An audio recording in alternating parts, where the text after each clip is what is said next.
Hello aspirants, I am Indumati Karthikeyan from InKar IAS Academy. Today we are going to see about the 22nd November current affairs. The topic from Editorial: India needs an environmental health regulatory agency, which is taken from the Delhi edition.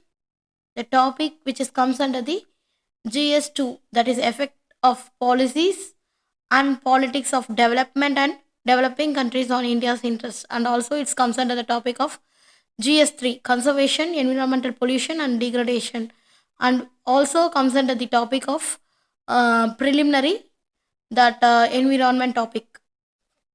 First of all, we must know why it is in the news that having such an agency in India, which is currently lacks, which looks at the interlinked issues of climate, environment, health, and the economy, is a holistic way. So the 2024 conference of parties ends in Baku, that is Azerbaijan. As a global voice for developing countries, India will push for ambitious climate mitigation financing from developed nations. At the same time, pollutants in our air, water, and land continue to pose grave health risks. According to the Emission Gap Report 2024 from the United Nations Environment Program in India, that is, have seen 6% more greenhouse gas emission than the previous year. That is, these two examples show the India is a critical juncture if it is environmental and also the public health journeys. At a nation, India continues to experience rapid economic growth, health. So the interdependencies between the climate, environment, health, and the economy are the undeniable, but capacity to address these issues holistically. It is time to India to establish environmental health agencies, so which could lead to more comprehensive and cohesive environmental governance that focus simultaneously on the pollution control and also the health risk mitigations. So the urgency of integration is required now. That is environmental health challenges in India. These are profound and immediate environmental health agencies. That is a very much challenge to address in India. There is a numerous epidemiological studies conducted across the multiple cities, and also the rural and urban populations have uncovered the detrimental health effects of exposure of air, water, and also the soil pollutants, which includes the wide range of non-communicable disease happening in India. That is, for example, that is the exposure of the air pollution, that is particulate matter, that 2.5 in a particular is not known as associated with the respiratory disease and also the cardiovascular disease. That pregnancy outcomes, the child growth and development, and even mental health also the also makes a disorders. That this pose a risk to the most vulnerable populations such as children and also the elderly people, and also the financially backward poor groups. India environmental governance model is how it is. First of all, the building on efforts of the Central Pollution Control Board, that CBCB, and the Ministry of Environment, Forest and Climate Change. India is current environmental governance model needs to be more integrated with the healthcare, and also the CPCB focus on pollution control, and also the Ministry of Forest and Climate Change handles broader environmental policies, and the Ministry of Health and Family Welfare undertakes the integrated disease surveillance and management. There is a disconnected between the environmental monitoring, health impact assessment, and also the emission control, given the little to no data flow across these ministries. There is a profound solution, that environmental health regulatory agency, a centralized agency such as a EHRA, could integrate environmental and health data, allowing policymakers to track, regulate, and mitigate these impacts effectively with much needed interdisciplinary. And also there is a global practices, that is they are example to inspire US Environmental Protection Agency and also the Germany's Federal Environmental Agency, Japan's Ministry of Environment provide the robust framework for the bridge environmental management and also over the public health protection.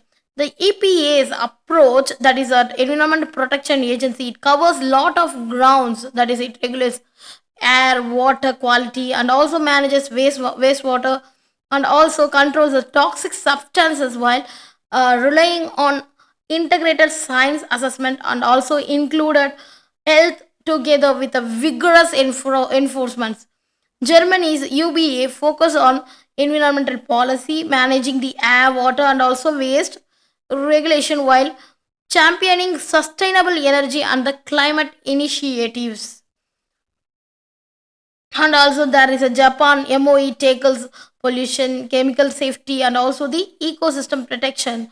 It collaborates with health and science agency to monitor environmental health, enforcement pollution control to address the urban population and also the radiation. The integration of environmental and health, that explicit integration and health is a part of routine oriented framework at these global agencies. Then they can have the agencies such as EHRA, that place could help India to formulate the unified response to all the type of pollutions and also they can advocate cumulative accountability and also they can collaborate with international bodies, then negotiate for adapt the best practices will simultaneously address the health and environment. But a data driven evidence based framework, that is important, that is importance of reliable data and effective regulation is required. That is a significant global funding is invested in the environmental health effect research to establish a robust evidence. That is, even though organizations such as Indian Council of Medical Research, that is ICMR, that is they can provide the details regarding the environmental health research and also there is a impact is somewhat limited because the central body to bring together and to translate this data in a practical policies. There is a role of EHRA in science driven regulatory framework, that is the they can adapt an evidence informed and also the commissioning studies specific, that is the nation unique environmental change such as poor air quality, vector-borne disease, effects of persistent organic chemicals and also the heavy metal exposure in the context, that is changing land use patterns. These are the consequences of climate change and also the health systems. And also there is a integrating health impact assessment also is significant and but urban development and infrastructure planning would allow decision to make decision maker to understand the how to mitigate the health risk. There is a economic growth and environmental health concern, that is a contrary to concern the environmental regulation may impede the economic growth, that is HRA could promote sustainable practices that which drives the innovative create green jobs and also support long term financial resilience. But for instance the US EPA has shown that is presence and work do not hinder economic growth but spur the investment in renewable energy, sustainable agriculture, and also the pollution prevention, which also increasing the life expectancy.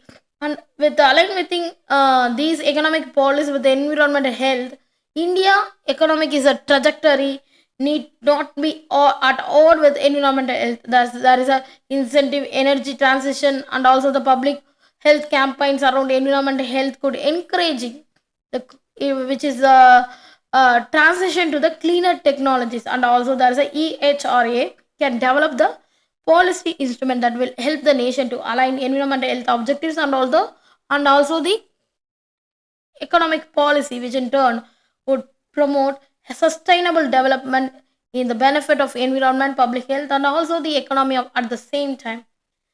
But we need some public involvement in the environmental health initiatives.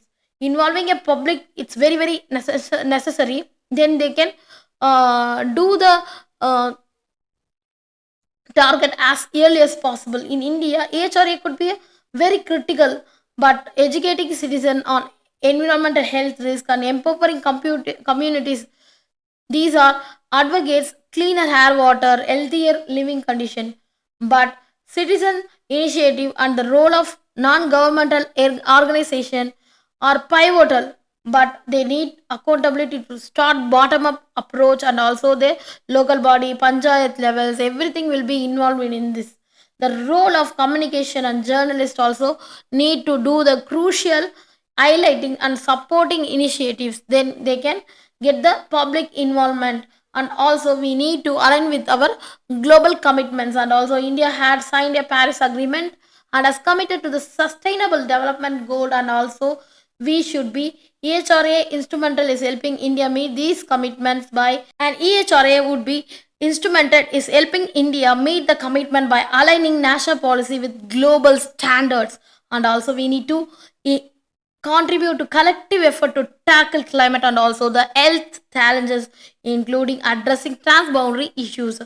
Regional variation in the environmental health also is very much important. That is, where environmental health issues vary significantly across India's region. So we must move to one size not fit for all. So we need the approach is localized interventions. That is, the EHRA could work closely with states and municipal government to ensure the development and enforcement of the policy that are tailored to environmental solution for the unique needs of each area. And also we need to develop a granular national platform that is monitoring the accountability.